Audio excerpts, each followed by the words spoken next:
Basicamente isso. Deixa eu só contextualizar você. Em que momento Jesus está dedicando tal palavra a Pedro? Jesus está vivendo uma oportunidade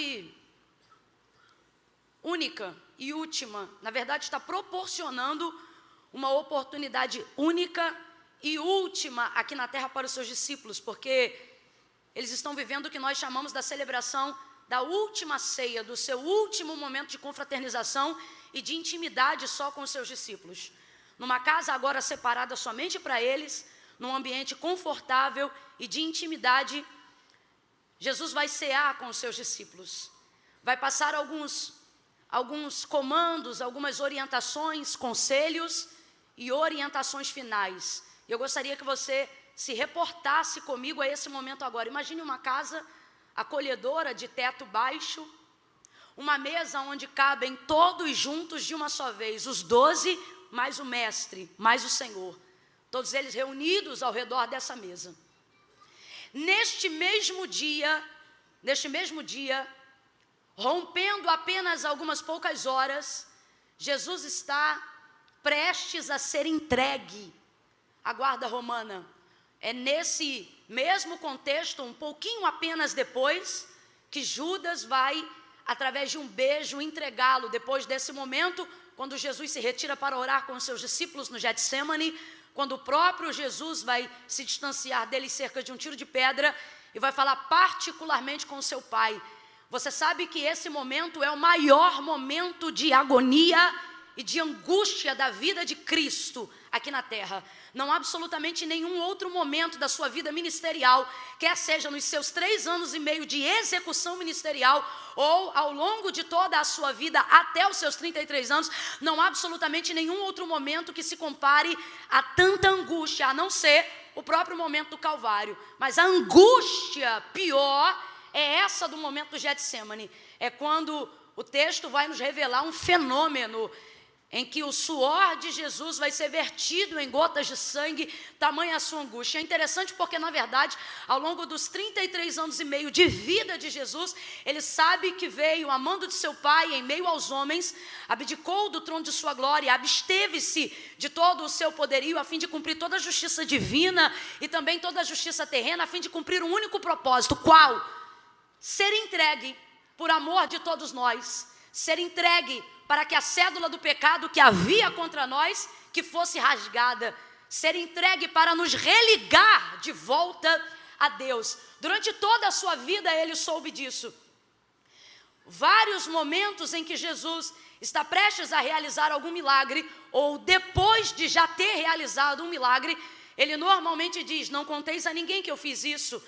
Ou ele diz: ainda não é chegada a minha hora, quando na verdade operou o milagre que Maria, sua mãe, estava acabando de pedir acerca do primeiro milagre que foi realizado nas bodas de Caná.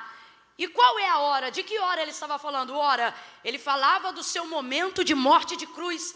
Ele entende que toda a sua vida terrena, que toda a sua vida carnal, que toda a sua vida humana, ela estava caminhando para um momento em específico. Essa era a hora. Agora veja, a angústia que envolvia Jesus, ela era tão grande no Getsêmani, que mesmo consciente de que toda a dedicação da sua vida, durante os seus 33 anos e meio, culminaram para a realização desse momento. Ora, se durante todo o tempo essa hora ainda não tinha chegado, pois bem, chegou a hora, e mesmo consciente disso, ele vai orar, e ele vai dizer: Pai, se possível for. Isso leva a gente a entender o nível de angústia. Tem coisas que, por mais que você tenha consciência de fazer, por mais que você saiba o dia e a hora, o momento de fazer, nada tem o poder de te livrar emocionalmente do trauma que é fazer aquilo, da dificuldade que é fazer aquilo. E isso fica isso fica confirmado no comportamento de Jesus. Consciente de tudo isso, mesmo assim vai chorar. Consciente de tudo isso, mesmo assim vai pedir ao Pai. E por que ele pede? Porque o Pai sempre ouve tudo que ele pede. Mas nesse dia o Pai vai ouvir, mas este pedido em especial não será atendido. E é por isso até que ele continua a oração dizendo: meu pedido é esse, porém, sobretudo, todavia, seja feita a tua vontade. Ou seja, eu sou consciente do que vim fazer aqui, mas estou pedindo, todavia, minha consciência está aqui, seja feita a tua vontade. Angustiado, seu suor vai se verter em gotas de sangue. Que momento é esse? O maior momento de dor da sua vida.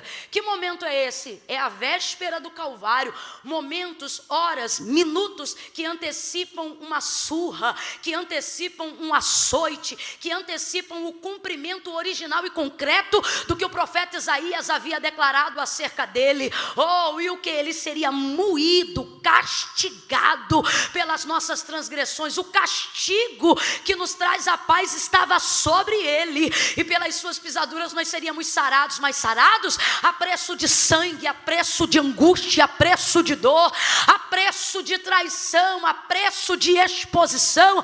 Sangue inocente, tudo isso vai acontecer. Uma coroa de espinhos vai ser tecida e vai ser colocada na sua cabeça. Uma cana vai ser colocada em sua mão. Mas antes de olharem ele como exposição de vergonha, ai, você não é rei, então toma coroa.